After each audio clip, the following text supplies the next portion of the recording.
Good afternoon, everyone. I'm Stacey Van Dyke, and we're continuing to follow developments in the lawsuit involving the North Dakota trigger law. After the Supreme Court overturned Roe v. Wade, North Dakota Attorney General Drew Wrigley certified the law that would effectively make abortion illegal. The Red River Women's Clinic, the state's sole abortion clinic, challenged the ban and sued. After a motion hearing this morning, the judge is contemplating whether to delay the law from taking effect until the case is decided. He's considering arguments on both sides.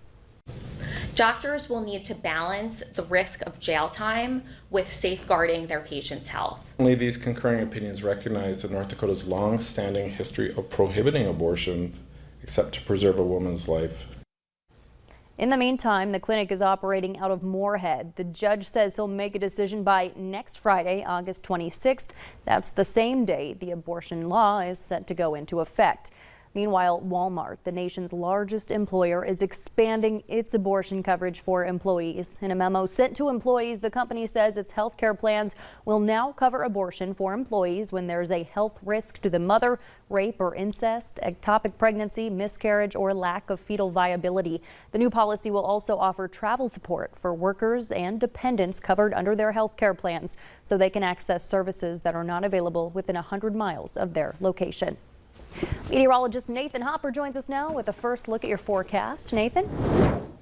Yeah, thanks, Stacey. Happy Friday, everyone. Made it to the end of the business week, and we have some rain that we're tracking for you at this hour and seeing some from our Corin Auto Tower cam. Looking off toward the north and east of town, those dark clouds, those rain clouds there off on the horizon. But at this point, things are dry in Fargo, but really all around us, we're seeing just some scattered rain activity. Here's how, of course, things are looking right now on that satellite and radar. The low pressure system you can see spinning its way there through southern Minnesota. See that counterclockwise spin of this low pressure. So we're seeing some bands of rain and storms that are on the outskirts of this low pressure system. But we are seeing, of course, again, off toward the outskirts of town there from South Fargo, looking toward the north, some rain clouds there.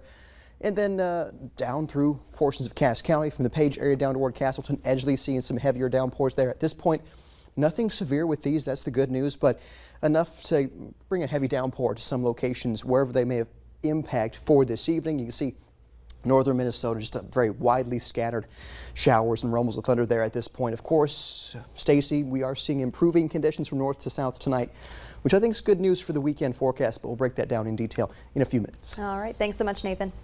A North Dakota family finally has some closure 78 years after a soldier was sent into World War II. The Department of Defense recently identified the remains of then 27-year-old Robert Alexander of Tully, North Dakota. Alexander was killed in the Pacific Theater while fighting the Japanese in 1944. Officials say the soldier and many others were killed in a Japanese suicide mission. New technology aided the military in identifying the remains. Alexander was buried in the Philippines but will now be laid to rest at Arlington National Cemetery near the nation's capital. West Fargo police officers and firefighters' jobs should be much safer in the coming months. The West Fargo Police Department has partnered with Essentia Health for enhanced cardiac screenings for police officers and firefighters due to more prevalent heart attacks in those fields and among some of their own. West Fargo's police chief says these screenings are going to benefit staff in more ways than just preventing heart attacks. We might find people that are high risk right now, right? We could potentially save somebody's life. We're going to have people kind of in the background telling us a little bit about whether it's diet related, whether it's other things that are going on in your life, just ways that maybe you can improve your own health. These screenings will be performed continually for their physicals and will include a fitness test, CT scan, and vascular ultrasound. The Transportation Secretary is calling the level of disruption to American travelers unacceptable as he issues a warning to airlines do more for flyers or face new rules. The Transportation Agency recently proposed rules around refunds for passengers whose flights are canceled or rescheduled. He's been sparring with the airlines since late spring over high numbers of canceled and delayed flights. So far this year, airlines have canceled about 146,000 flights and 1.3 million flights have been delayed. That's according to tracking service FlightAware. Federal officials have blamed many of the disruptions on understaffing at airlines, which encouraged employees to quit after the pandemic started. The airlines have countered by blaming staffing problems at the FAA, which hires air traffic controllers. Americans could soon learn what led the FBI to search former President Donald Trump's Florida estate. A federal judge in Florida has signaled that he could unseal portions of the affidavit that could contain details of what prompted that search. Natalie Brand has more from the White House. Less than 2 weeks after the FBI searched former President Trump's Florida home, the public could be closer to learning more about the investigation. Federal Magistrate Judge Bruce Reinhart has asked the Justice Department to propose redactions, signaling he could unseal parts of the document. I think we can look forward to discovering a few more tantalizing details and context. For the most part, we're not going to see the core of what we're all very interested in. Scott Frederickson, a former federal prosecutor, says it's rare for an affidavit to be unsealed, especially since the DOJ has said the investigation is in its early stages. DOJ is saying there's a lot more to come. It's a strong message from the Department of Justice that they are going forward full speed, and they expect to gather a lot more evidence. But attorneys representing more than a dozen of the country's largest media organizations, including CBS News, petitioned the court to unseal the document in the public interest. The DOJ argued its affidavit details its probe of the former president's handling of highly classified material and would serve as a roadmap of the government's ongoing investigation. It explains the scope and breadth of that application, or that investigation, and it has a number of confidential informants and witnesses whose ongoing participation may be jeopardized by the disclosure. Other procedural records that have been released offered new clues into possible crimes under investigation. They include willful retention of national defense information, concealment or removal of government records, and obstruction of federal investigation. Natalie Brand, CBS News, the White House.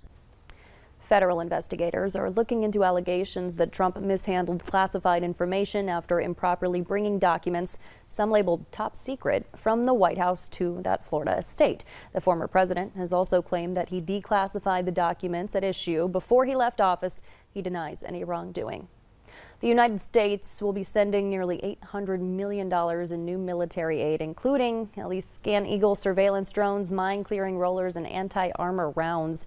Officials say the U.S. is looking to help shape and arm the Ukrainian forces of the future as the war drags on.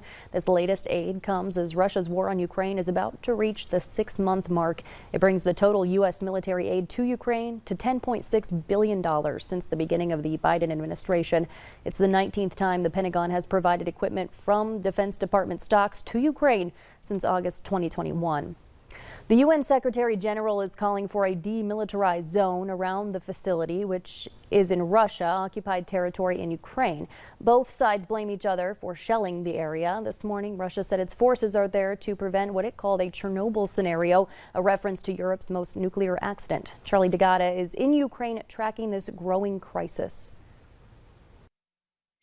Both sides issue ominous warnings of an attack today. Ukrainian officials say Russia plans to stage a false flag incident at Europe's largest nuclear power plant and blame Ukraine, just hours after Russia accused Ukraine of trying to stage an accident there.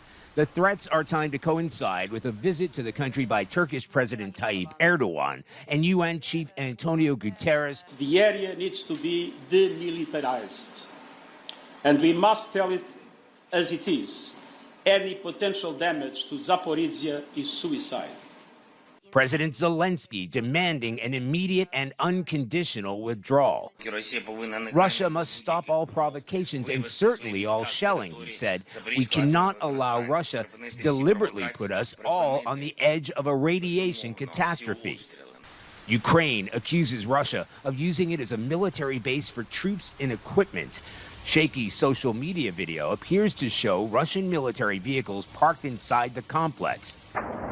Russian forces captured the plant in the early days of the war, but in the past 2 weeks, it's come under sustained shelling as fighting intensifies in the southeast.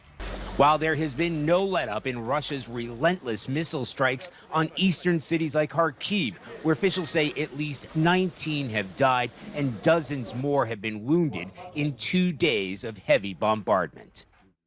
The Russian government has already rejected the UN proposal to demilitarize the plant and the region around it, calling it unacceptable, saying any withdrawal would make the plant even more vulnerable. Charlie Daggett of CBS News in Hostomel, north of Kyiv, Ukraine. Here's something you don't see every day. Baltimore County residents and boaters turned out to watch the implosion of the former CP Crane power generating station.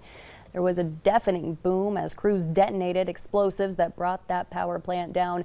Firefighters and hazmat crews contained a difficult blaze at the plant last month after titanium machinery in that facility caught fire. It was purchased recently, and after today's decommissioning, the land will likely be used for a data center or high-density housing.